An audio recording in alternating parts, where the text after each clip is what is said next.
Армысыздар, қадірменді көрермендер, бұл КФФ Team YouTube жобасы. Өздеріңіз білесіздер, біз Қазақстан чемпионатының матчтарына байланысты осындай сараптамалық шолу бағдарламасын жүргізген едік.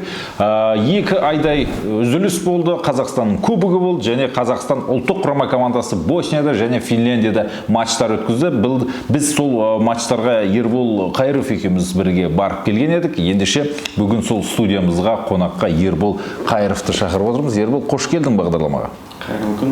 Енді жалпы бүгінгі талқылайтын негізгі мәселеміз Қазақстан премьер-лигасының 20-шы тур матчтары. Ең алдымен бірден матчтарға тоқталайық. Бұл Қызылжар өз алаңында Қайсарды жеңді. Есеп 2-0. Қызылжар Еурокубокке ұмтылайын деп жатыр. Осыған сен сенесің бе, жалпы келесі жылы конференция лигасында ойнауы мүмкін бе Карповичтің командасы?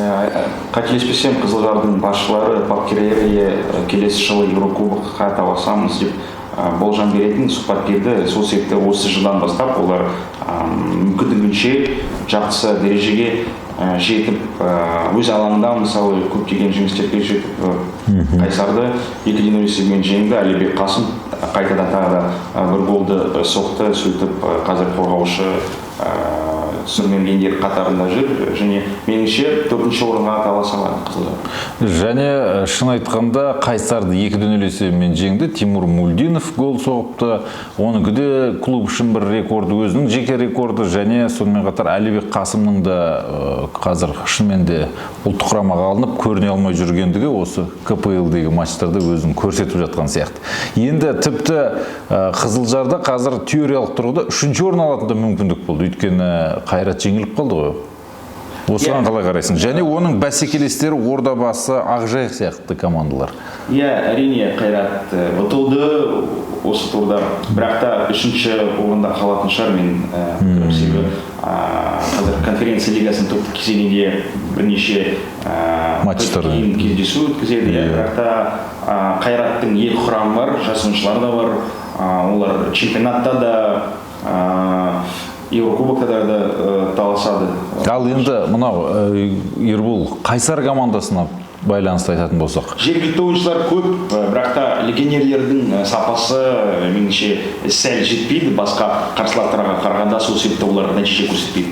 Неге енді қызылордалық жанкүйерлер осыны талап етіп, клуб басшылығына айтып, өткен жылы мысалы Қазақстан кубогын жеңіп, АПЛ-ге қарсы жаңа Еурокубокты ойнаған команда биыл тіпті премьер-лигадан шығып кетуі мүмкін аймақта жүр? Бұрын Барсегян, Граф секілді легионерлер болатын, басқа да Африкадан келген ойыншылар болатын, және де Стойчо Младенов ол өте жоғары дәрежедегі бас бапкер, және де қазір Никитенко келіп, әрине оған уақыт керек. Сол себепті қазір Қайсар әр турда жеңіске жете алмайды, сол себепті қиын болады, бірақ та премьер-лигада орнын сақтап қалу тиіс меніңше. Өте қызық. Сонда жалпы деймді, бір жылда әкімшілік көп ақша берсе, олар кубокке таласады, ақша бермесе, сонда премьер-лигаға шығып кетеді. Сонда бүкіл қазақ футболында осындай жағдай. Неге мысалға жергілікті жастарды тәрбиелемеске, сол берілген бір қаржыға инфрақұрылымды жасап, мәңгі бақи тұратын сол бір жағдайды неге жасамайды клубтар? Мысалы Қызылорданың Қайсарында. Реконструкция жасалды Қани Мұратбаев атындағы стадионда, және де 2-ші алаңда да реконструкция болды, бірақ сол алаңның сапасы нашар. Меніңше футболшылар да соны айтады, бапкерлер де айтты бірнеше сұхбаттарында. Және де қазір меніңше Қызылорда қаласында табиғи алаң болу тиіс, ауа райы қолайлы, жылы. Енді жаздың күні кейде бір плюс 50 градус болып кететіні бар, сарғайып кетеді ол жақты бәрі. Тоғыздан бастап ойнастық. Енді тағы да бір матч болды. Ақжайық пен Астана командалары кездесті. Мынау енді орыс тілді журналистер мақалаға тақырып қояды ғой, победа на классе деген сияқты. Сондай болған сияқты, бір доп айырмасымен. Сол ойынды жүргіздім, және де менің пікірім, Астана тез гол соғуға тырысты, және де Чуперка соқты. Ақжайықтың қорғанысы нашар ойнады осы моментте. Бірақ та содан кейін гол жіберіп, алаң иелері бірнеше рет шабуылдады. Еркін Тапалов, Кавталюк секілді ойыншылар жақсы ойынды көрсетті. Әсіресе Қазақстан ұлттық құрамасының ойыншысы Еркін Тапалов бірнеше рет қақпаға бағытысына соқты, бірақ гол соқты. Дәл болмады. Енді Астана қазір тобылмен тартысқа түседі, чемпиондыққа таласа алады. Екеуінің ортасында бір ғана ұпай қалып отыр. Бұны енді біз алдағы уақытта талқылай жатамыз. Қазір Ақжайықтың ойынына келетін болсақ, олар 20 ойыннан кейін 28 ұпай жинаған 6-шы орында тұр. Ордабасыда 30, Қызылжарда 32 ұпай. Ақжайықтың да Еврокубокке барғысы келетін сияқты менің ойымша. Бірақ бұл команданың бюджеті аз, сондай әлеуеті нашар қойдым. Қателеспесем, ең бюджеті төмен команда Ақжайық. Өз Қазақстан чемпионатында ма? Қазақстан чемпионатында егер бейресми ақпарат оқысақ, солай. Шамамен дейсің ғой. Енді келесі бір матч бұл Атырау мен Тұран арасындағы өткен кездесу болатын. Букмекерлік кеңселерде мамандар бұл матчта анық фаворит Атырау деп санаған еді, бірақ олай болмай шықты. Тұран осы турда өз-өзін көрсеткен сыңайлы. Бұл команда жайлы, бұл матч туралы не айтасың, Ербол? Өте тартысты матч, 4 гол соғылды. Меніңше Атыраудың жанкүйерлері мәз болды, себебі өте керемет ойын көрсетті екі команда, және де Тұран жеңіске жетіп тұрды, негізі теңестіріп кетті ғой. Атырау 2 гол соқты, есіп теңестірді. Бірақ та Атырау сапында негізінде легионерлер өнер көрсетті, бірақ жергілікті ойыншылар аз. Бірақ мысалы егер рухы намысы бар жігіттер шықса алаңда, онда Атырауға жеңіл болады. Тамаша. Тағы бір матч бұл Шахтер мен Жетісу арасындағы кездесу. Оны да Қазспорт арнасынан көрсетті. Кеше көрдім. Оралхан Өміртаевтың дублі және Айбар Жақсылықовтың керемет жеке шеберлігі болды. Есеп 3-1. Қарағандылық Шахтер жеңіске жетті. Қарағандылық Шахтерға конференция лигасында көрсеткен ойын кішкене де бір тәжірибе ретінде бір көмектескен сияқты. Соның арқасында сияқты қапты ойнайтыны. Қалай ойлайсың жалпы? Әрине, Шахтер қазір бабында, олар демалды, Еврокубокта өнер көрсетті, және де қазір Шикав, Оралхан Өміртаев секілді ойыншылар бар, Айдос Сәттібаев ұлттық құрамаға барды. Ол да керек болса алаңға шығып гол соға алады. Және Игорь Шацкий өкінішке орай Қазақстан ұлттық құрама командасының сапында жарақат алды, сол себепті Эдин Джекомен қақтығысып дейсің. Эдин Джекомен болған сәтте. Бірақ та маусым трансферлік кезеңде Шахтер бірнеше жақсы жоғары дәрежедегі ойыншыларды шақырды. Олар нәтиже көрсетті, Еврокубокта да нәтиже көрсетті. Және де қазір Шахтер мүмкіндігінше жоғары орынға таласады. Ал Жетісу болса, жергілікті ойыншылар көп, Алматы облысының жергілікті түлектері ойнайды, легионерлер де бар, жас маман да бар, техникалық орталығының шәкірті, Ренат Өлиетов, және де Жетісуды алсақ, өте керемет ойын көрсетеді. Енді сол Жетісудың жаңа салынған голы, енді айтып отырмыз ғой, таза жеке шеберліктің арқасы, Айбар Жақсылықов 3 адамды алдап өтіп, тамаша пас берді. Сәл кішкене негізі офсайдта болып қалды ма деп мен бірде бір кішкене күмән туындады. Мақұл төреші санады Чесноков. Мәселе онда емес. Бірақ осы Айбарды қайтадан бас бапкер Талғат Маролы ұлттық құрамаға алу мүмкін бе? Ол Артур Шушинашевтен кем емес сияқты мен ойымша. Мүмкін, бірақ та Артур Шушинашевқа қарағанда басқа стилистикада ойнайтын шабуылшы ғой. Ол техникасы өте керемет, және де керек болса допты ұстай алады, егер сол қапталға да кете алады, оң қапталға да кете алады, керек болса пасты бере алады. Егер жақсы ойынды көрсетсе, келесі турларға дейін, қазанның айының басына дейін, сонда ұлттық құрамаға шақыртып алады. Бірақ қазір тұрақтылық жоқ. Бір ойын жақсы ойнайды, бір ойын нашар дейсің ғой.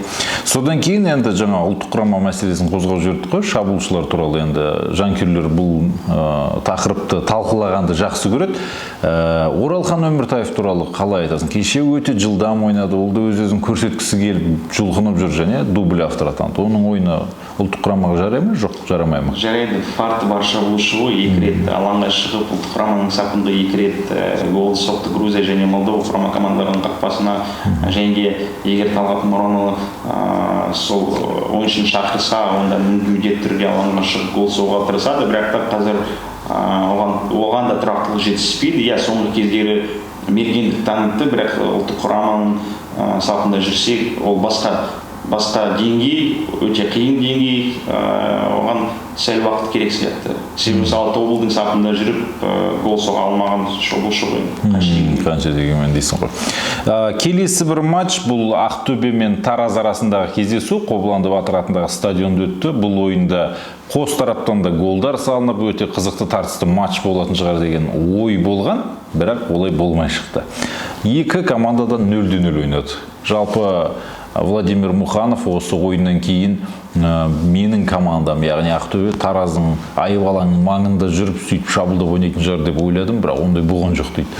Осыған қалай қарайсың? Жалпы екі команданың деңгейі тең сияқты ғой? Иә, тең сияқты. Муханов Ақтөбеге қайта оралды, бірақ оған да уақыт керек. Микитенко сияқты, иә. Қайсарда сол себепті қазір Ақтөбе керемет ойын көрсетеді деп айта алмаймын. Ал Таразды алсақ, Бауыржан Байтана керемет ойынды көрсетті. Иә, шабуылдады, қаншама рет пастарды асырды, бірақ та қарсы достары командаластары гол соққан жоқ, сол себепті есеп 0-0, бірақ келесі турларда Ақтөбе жеңіске жетуге тырысады, себебі жаңа ойыншылар келді, бірақ олардың сапасы әрине жоғары емес, мысалы басқа жылдарға қарағанда, бірақ Муханов тырысады, олармен сөйлесіп көреді. Ал енді турнирлік кестеге көз жүгіртетін болсақ, бізде Таразда да, Ақтөбеде, Каспийде барлығында бірдей ұпай, 24 ұпайдың. Осы үш команданың ішіндегі тартыста кімнің кішкене бір қабілеті жоғары? Каспий ма? Маған негізі Тараз және Каспий ұнайды. Неліктен? Себебі жергілікті ойыншылар көп, және олар басқа командаларға қарағанда қорғаныста емес, өте жиі шабуылдайды. Бірінші нөмірмен ойнайды. Каспийде, Таразда, бірақ та Таразға тұрақтылық жетіспейді, қаншама тур бойы жеңіске жеткен жоқ. Минасян шәкірттері, бірақ та егер шабуылда жақсы ойыншылар болса, легионерлер болса, онда міндетті түрде Тараз келесі жылы Еурокубоктық орындарға таласады. Естеріңізде ме? Басында айтты қазақстандық Лестер деп, түсі де ұқсайды жейдесі де. Және Қазақстанның кубогы бар ғой, әлі аяқталған жоқ. Сол жақта олар плей-офф сатысына шықты.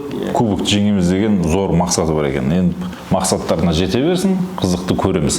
Келесі бір матч бұл Қазақстан премьер-лигасының 20-шы турында болған ең қызықты тартысты кездесу болатын. Өйткені ешкім күткен жоқ, кішігірім сенсация орын алды. Ордабасы командасы өз алаңында Қайратты 2-1 есебімен жеңіп тастады. Осы жағдай біз енді сенсация деп айтып жатырмыз. Айтуға бола ма солай? Ордабасы енді қанша дегенмен аты бар, заты бар команда еді ғой. Қанша дегенмен Ордабасы бірнеше ойыншылардан айырылды. Қаражат жағынан легионерлер кетті, Фонтанелла, басқа да ойыншылар Брижиді секілді. Және де Тұңғышбаев жарақат алды. Сол себепті қазір Ордабасының сапында негізінде жас ойыншылар бар. Самат Шамшы бар, Қараннан келген ойыншылар да бар. Ағайынды Астановтар өнер көрсетіп жатыр. Сосын Колос командасында ойнаған украиналық Хлебас деген ойыншы бар. Кеше шықты ғой. Шабуылшы кеше қаншама рет шабуылдады, қаншама рет соққы жасады. Иә, Ордабасы стандарт арқылы бірінші голды соқты, бұл ДКТ көтерді, Осычукованың пасын пайдаланып гол соқты. Содан кейін қайтадан Чиге Осычукова тағы да бір пас беріп, нәтижелеп Александр Клещенко гол соқты. Екі голдың баспен соғылды. Ал Шучиначевтың пенальтиі ше, ұқсай ма пенальтиге? Жанкүйерлер жазып жатыр Инстаграмда. Екі ойыншы пенальти болған жоқ. Артур Шучиначев қарсы және де Ашырбай итерді ойыншыны ар жағынан. Сол себепті пенальти меніңше және де Айболы Бекен ол да қызыл қағаз алды. Әрине өте дөрекі ойнады, егер осы қайталауды қарасақ, өте дөрекі ойнады. Сол себепті енді бүгін сол мәселеге байланысты жаңағы Инстаграмдағы гол KZ деген сияқты пабликтер бар ғой, матч деген сияқты. Солардың барлығы да жазып жатыр. Айбол Әбікен қызыл қағаз алған матчта Қайрат ешқашан жеңбеген. Мысалы, Алашкертке қарсы ойын, Каспийге қарсы матч, енді Ордабасы. Мысалға, неге Қайраттың ойыншылары жалпы қызыл қағаз ала береді біріншіден? Және Айбол Әбікенге тоқталсақ. Соған байланысты Талғат Маролұлы Байсофинов оны ұлттық құрамаға алмайды дейді. Осыған келісесің бе? Мүмкін. Иә, осы позицияда бәсекелестік бар. Георгий Жуков та Уралды командаға, Сержан Мұжықов та, тағы берген де бар, басқа ойыншылар бар. Исламбек Қуат, иә. Мысалы басқа ойыншыларға қарағанда, бұл екен, өте техникасы, зор техникасы мығым деп айтуға болады. Бірақ та тұрақтылық жоқ, қызыл қағаз сала береді. Мүмкін айтпақшы жастар құрама командасының сапында жүргенде бапкерлер жиі айтатын, ол өз позициясын қалдырып шабуылға өте жиі. Өз теңіп кетеді дейсің ғой, позициясын, тактикалық тұрғыда. Мүмкін олар шабуылға бару керек, мүмкін вингер болып дейсің. Вингер болып ойнау керек. Бірақ меніңше осы жыл немесе келесі жыл ұлттық құрама сапында оралады.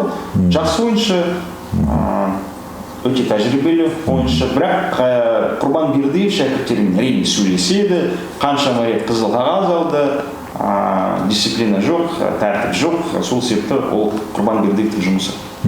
Енді Құрбан Бердиев командаға келгеннен кейін Қайрат командасы осылай жеңіліп жатыр. Қазір енді ұпай саны да артып кетті, Тобыл мен Астана жақсы жағдайға кетті. Көптеген журналистер Қайрат биыл чемпион болмайды, болды, осы 3-ші орында қалады деген сияқты әңгіме айтып жатыр. Келісем, 8 ұпай. Куб жету деген. Қиын болады куб жету. Қазір Қайратта 37 ұпай, Астанада 44, Тобылда 45 ұпай. Және Тобылдың да ойынына тоқталайық. Кеше соңғы матч сол Тобыл мен Каспий арасында өтті. Негізі Рамазан Каримов жақсы гол салды. Ол да ұлттық құраманың кандидаттарының бірі. Өткенде Украина қарсы матчта да алаңға шықты. Бірақ тәжірибенің аты тәжірибе. Тобыл 2-1 есебімен жеңді. Сергей Малый, Алекса Аманович, өңкей қорғаушылар керемет ойнады. Және Руслан Валюлин ойнаған жоқ, соған қарамастан қорғанысы мықты екенін дәлелдеді. Енді Тобылға қандай баға бересің, Ербол? Чемпион болуға лайық па биыл? Лайықты, егер Астана мен Қайратқа қарағанда лайықты, бірақ та Тобылға сәл әдемілік жетіспейді. Жабық ойнайды ғой өткен, иә? Қорғанысқа көп көңіл бөледі. Владимир Никитенко болғанда да солай ойнаған, Григорий Бабаян болғанда да солай ойнаған. Бірақ егер осындай ойыншыларды пайдаланбай, Рубен Бриджида, Тош секілді ойыншыларды пайдаланбай екінші нөмірмен ойнаса, онда оларды түсінбеймін. Чемпиондыққа әрине лайық, бірақ та Еурокубоктық ойындарда осындай ойынмен жеңіске жете алмайсың. Ал енді бізде Қазақстанның командасы Еврокубокте қалған жалғыз Алматының Қайраты Құрбан Бердиевтің баптауымен Амония командасына қарсы кездесу өткізеді. Ол ойынды Қазспорт арнасы тікелей эфирде көрсететін болды. Жалпы Қазспорт арнасы Чемпиондар лигасын көрсетеді, биыл Еврокубоктерді көрсетеді. Осы ойынға кішігірім болжам айтсақ, Амонияны жалпы мынау іріктеу кезіндегі ойындарын көрдім, ол да 0-0, 1-0 пенальти тепсет, сөйтіп жүріп келесі кезеңдерге өте беретін команда екен. Қайрат енді оның қорғанысын қалай бұзып жарады?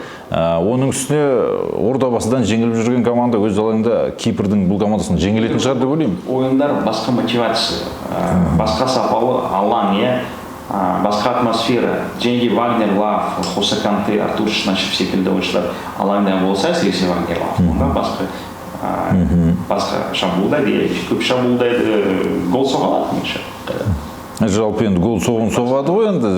Жеңе ме жалпы ұтылмайды деп отырсың? Мүмкін бірнеше тур бұрын өздері ойланып айтты, екі турнирге жарыста өнер көрсетсек, онда қиын болады. Не чемпионатты жеңу керекпіз, не еуропалық ойындарда келесі кезеңге өту керек дейсің.